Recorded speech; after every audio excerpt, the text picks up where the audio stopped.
In this chapter, we're going to discuss draw length fundamentals.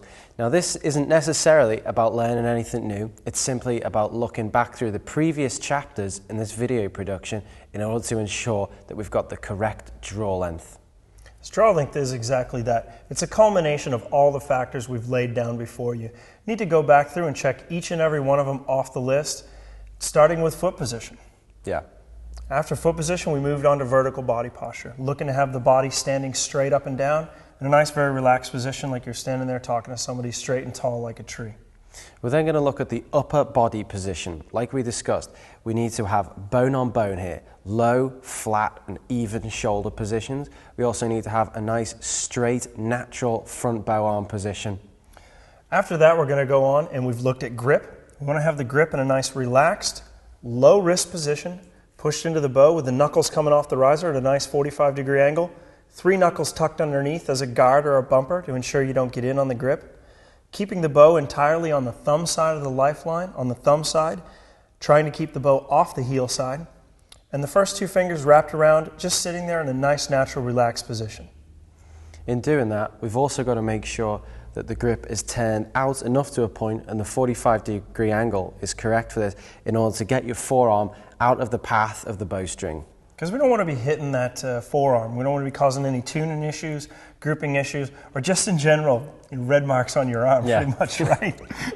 Definitely. So the next thing that we looked at was actually head position and anchor point.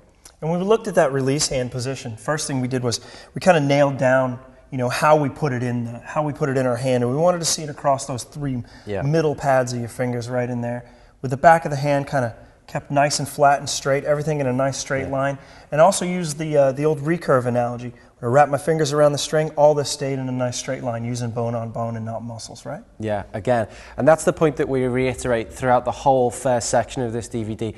Bone on bone throughout is massively important, right? Yeah, because the use of more muscles, the more muscle you incorporate, the harder it is going to be to replicate all the way through that shot and one shot to the next to yield you any kind of consistency. So the less number of muscles you can use, the least bends in a joint you can use, the more power and more strength you're going to have all the way through the tournament and from one shot to the next. So from that point, once we had the release in the correct position and we had a good body position, it was all about where we were going to position this newly found release hand onto our face in order to get a consistent and accurate, repeatable anchor point. It was about establishing the 3 fundamentals of an anchor point that we touched on, and we want to reiterate. The first one being a good solid bone-to-bone reference with the hand up underneath the jaw, with the 2 knuckles straddling the jaw, one below, one above. And by doing that, it allowed us, Liam, to anchor anywhere along that jawbone that felt good, that complemented the string angle to our face. And then thus we set the peep sight to match those 2 while maintaining proper head position. Yeah, and the important thing to remember throughout this is that if you have any one of these which is incorrect, it's going to lead to the draw length being wrong. Yeah, especially high shoulder, bent bow arm, release hand posture and position too far forward, too far back. We really feel if you go back through and nail down these fundamentals as we put them out in the previous chapters, you watch the videos closely to emulate what we're doing and follow the verbal instruction, that you're going to end up at the correct draw length. Travel all around the world doing seminars and putting out videos like this, and quite often, Liam, I see people, in my opinion, shooting a draw length that's too short from what I've noticed. Definitely. It seems to be a very common thing, people being underdrawn. A lot of the people that I've encountered along my only short professional career, I've seen just more often than not, it's shorter rather than longer. It seems to be kind of one of the myths that always was out there, and this is kind of new thinking really in this day and age, with you and I and several other people looking at it. A lot of the stuff used to be always shorter was better. In theory, I've actually found that I can shoot a draw length that's slightly too long for me better than I can shoot one that's slightly too short. And I think a lot of it has to do with alignment, with aligning our body to try to utilize the form the way that we've come up with, to utilize the back half, the scapula, to shoot the shot with. And when you're too short, that scapula is pulled around, the front half is pushed back into you, and you've got nowhere to flex. You can't even really get out into the range of motion. The thing I also find, when the draw length is too short, it can be detrimental to the tune of your bow. Like we talked about earlier, incorrect grip puts the forearm in the path of the string. The wrong anchor point can cause too much facial contact with the string again, which is going to aggravate the path of the string, and you're really going to struggle to get good arrow flight with that, right, Dave? Yeah, even something as simple as leaning back at the hips like we talked about earlier. When you break that alignment there, you make a break point in your form, and anytime there's a break point in your form, if this break point collapses faster than you can expand on the back half, the shot's not going to break very cleanly and stay in the line that it's supposed to. And one thing I do run into is a lot of people are really close on the draw length, but they've got it in the wrong place. If they take that same draw length and they just stand up straight, drop the shoulder down, bring the release hand forward, they're really, really close to where they need to be. So I think at this point it will be a good idea if we can show you some examples of proper use of draw length and incorrect draw length. Now, I've got a 29-inch draw as opposed to Dave's 31-inch draw. So what we're going to do to begin with is we're going to let Dave draw back my bow, and we're just going to see how that looks on him.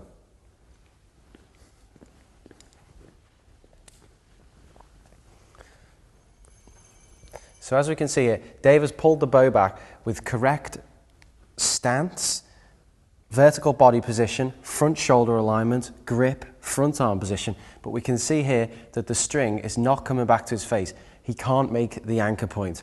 Likewise, Dave could push his shoulder up and make this fit, but now he's lost the upper body position. He's lost the bone-on-bone contact that we were talking about earlier. Alternatively to that, he could make the draw length fit by bending his front arm. Again, we've now lost the bone-on-bone contact here, and therefore he's relying on muscle. This is not good.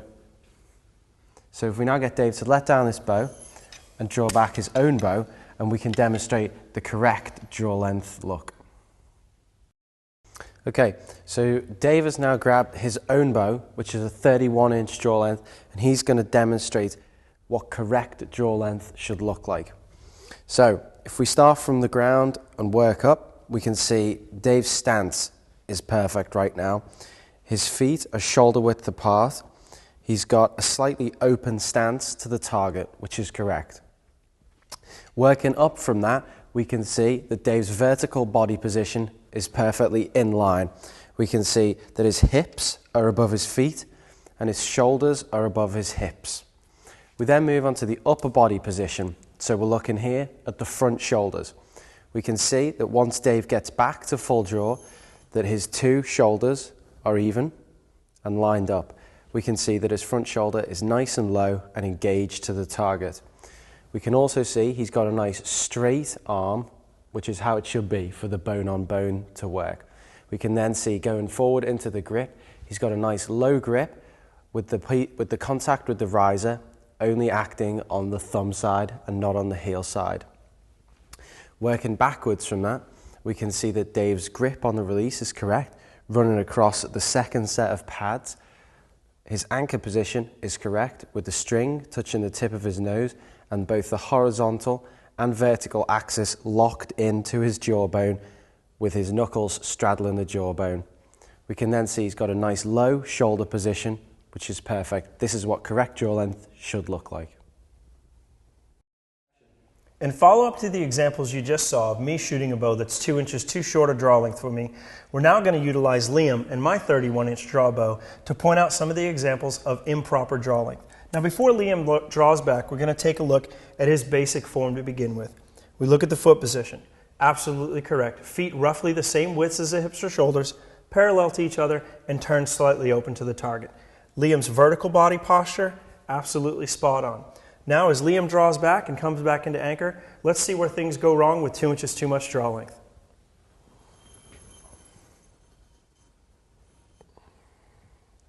As we can see in here, Liam's grip, perfect, absolutely fantastic. He's only got the bow on the thumb side of his hand, no contact with the heel side, nice and relaxed, first two fingers wrapped around. We look at the bow arm. Liam struggled to maintain his straight bow arm, but he has done it, even with the draw length that's too long. The next thing we look at, we lean back into the shoulder. Liam's shoulder started to elevate and push back just so we can get all this draw length back there. Now looking at the release hand position and anchor position, release hand, absolutely perfect. Right across the middle pads of the fingers, absolutely great. But looking at the anchor point, here Liam's actually back past the turn of the jawline or the ball of the jaw. And he actually has too much string contact on the face. You can clearly see the string cutting into the face.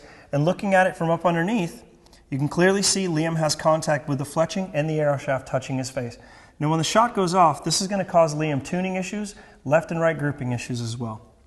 Also, Liam's upper body position, he's begun to break at the hips and lean back just to get behind the bow.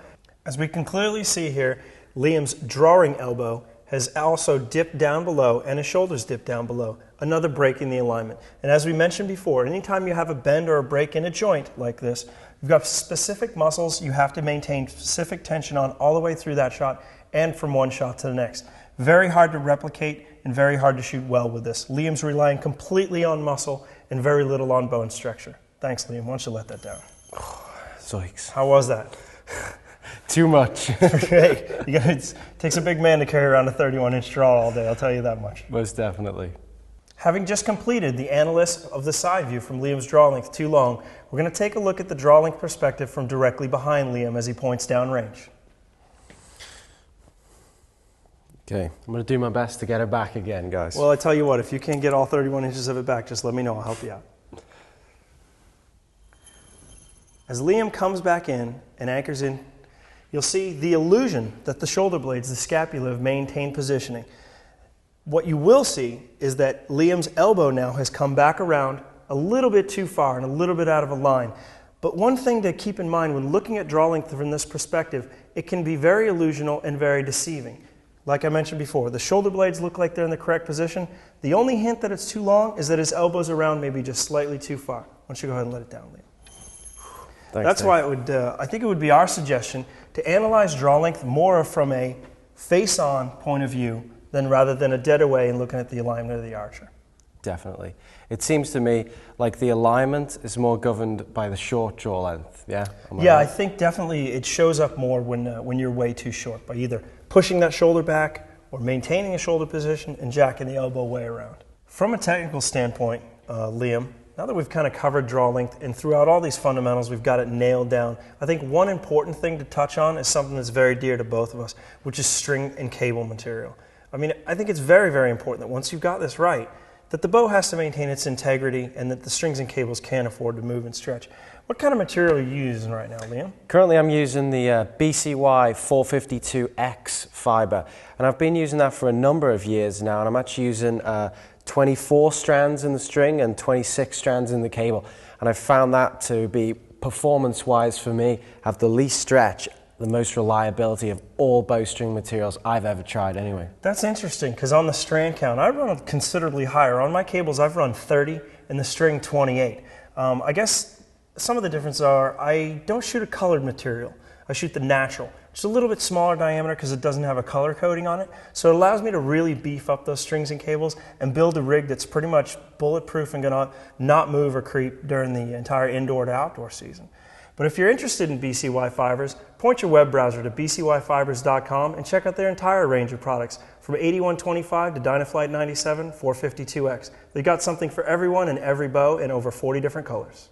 So hopefully now throughout this chapter we've given you some of the fundamentals you need to look at to ensure that your draw length is correct. Once the draw length is correct, we're ready to move on to some more technical aspects of our shooting form. Actually, going to get ready to start to look at shot execution and shot preparation. But feel free to go back through this video and analyze any of the previous chapters to help you nail down the perfect draw length.